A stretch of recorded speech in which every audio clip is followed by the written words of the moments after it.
Terkait desakan agar angket kecurangan pemilu segera digulirkan, kami akan membahasnya bersama dengan mantan Komisioner KPK, Saud Situmorang, yang juga merupakan salah satu tokoh yang bersurat pada partai politik ini.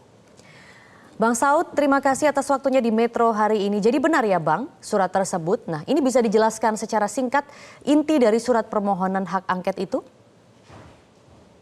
Ya, intinya ada persoalan kaitan dengan integritas pelaksanaannya.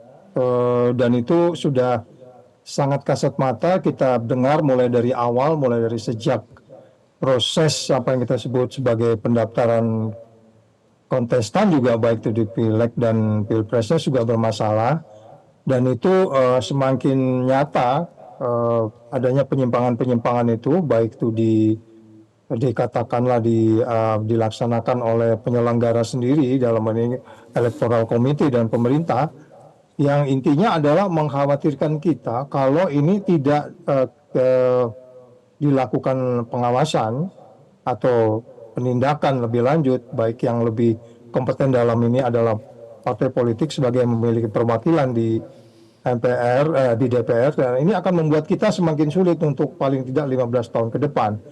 Karena dari awal sebenarnya saya sendiri pribadi hampir setahun, bahkan kurang lebih 2 tahun yang lalu sudah mulai berdialog dengan teman-teman Perludem. Kita sudah mengantisipasi segala bentuk kemungkinan-kemungkinan, belajar dari pelaksanaan pemilu-pemilu sebelumnya. Baik. Jadi apa yang kita khawatirkan ketika itu menjadi kenyataan. Lepas dari apa yang disajikan teman-teman di dalam DT Poll, ya, tetapi di tengah-tengah masyarakat sendiri itu tercermin banyaknya ketidakpastian. Ketidakpastian itu termasuk kalau kita lihat berita barusan juga kan itu penuh dengan ketidakpastian dari sisi perhitungan. Karena memang partai politik adalah bagian yang sangat menentukan dalam pertumbuhan demokrasi di negeri kita. Tentu kita berharap memberikan himbauan ataupun katakanlah permintaan untuk kemudian partai PDIP, Nasdem, PKB, PKS dan P3 ini kemudian mau sudi apalah kiranya, kira-kira begitu ya, memohon permintaan kita untuk kemudian melakukan angket, gitu Mbak. Baik.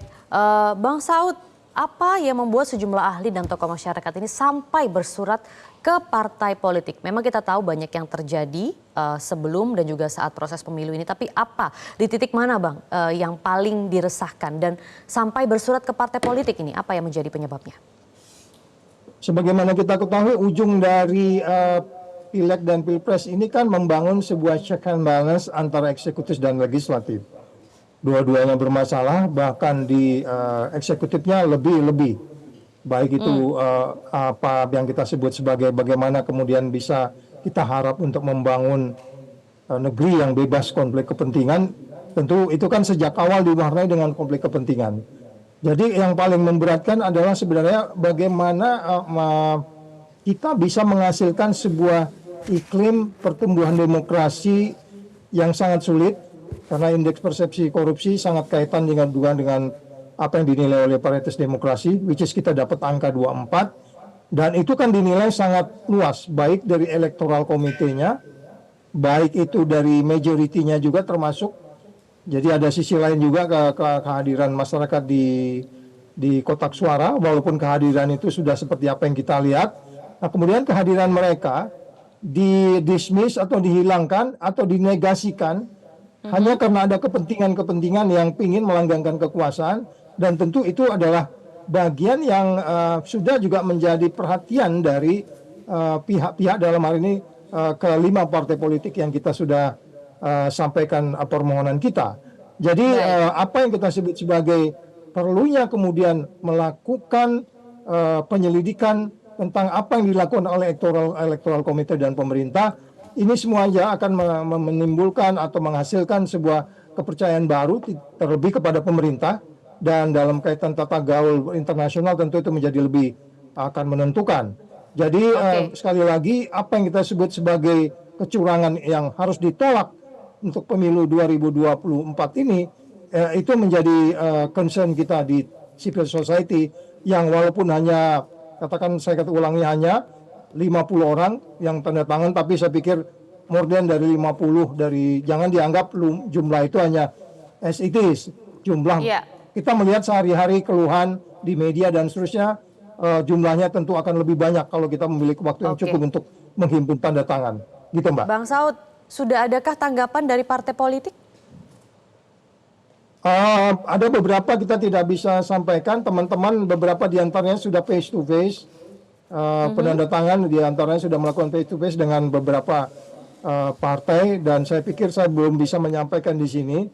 Tetapi kita berharap bahwa time constraint yang sangat ketat ini akan memberikan respon yang belum tentu juga semuanya harus diungkap ke publik, karena ini menyangkut strategi, karena ini juga menyangkut kesiapan, karena ini juga menyangkut apa yang kita sebut adanya risiko-risiko yang dikhawatirkan justru menghambat pelaksanaan angket itu sendiri. Jadi kita belum bisa mengungkap lebih lanjut seperti apa sebenarnya pembicaraan di tingkat partai dengan kita dari 50 tokoh tersebut, Mbak.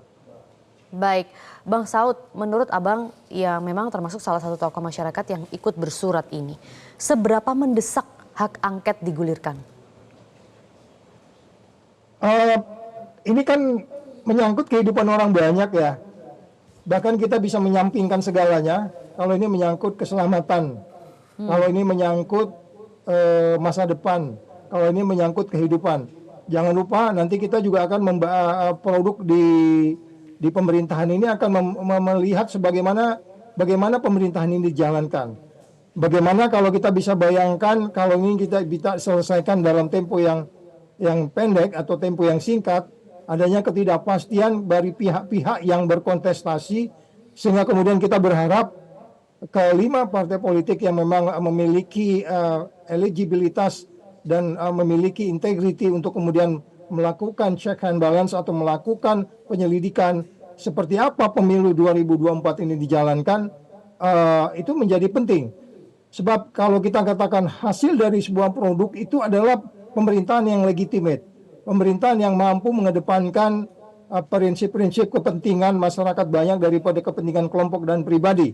Di berbagai kesempatan saya mengatakan kelihatannya beberapa periode ini kita hanya melihat ada sekelompok kecil orang yang melakukan kooptasi terhadap berbagai kepentingan, baik itu dari perspektif ideologi, politik, sosial, budaya, pertahanan, dan keamanan, yang menurut kita ini menjadi sebuah hal yang penting untuk kemudian kita lakukan check and balance, kita lakukan penyelidikan bahwa ada sesuatu yang tidak benar di dalam pelaksanaan prosesnya, which is itulah yang kita sebut sebagai politik cerdas berintegritas yang di KPK sendiri sudah kita laksanakan.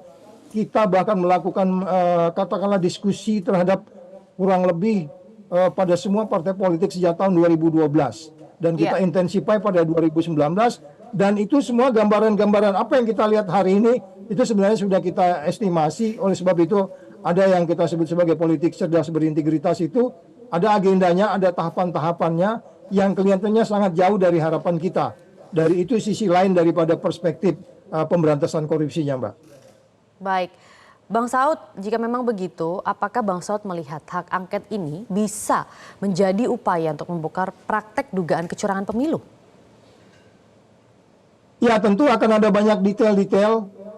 Beberapa teman-teman di partai politik kita dengar juga sudah menyiapkan beberapa naskah akademik, beberapa fakta-fakta, baik itu materi, formil, dan seterusnya, yang kita berharap bahwa memang wadahnya ada. Kita juga nggak bisa menyelesaikan persoalan dengan menimbulkan masalah baru.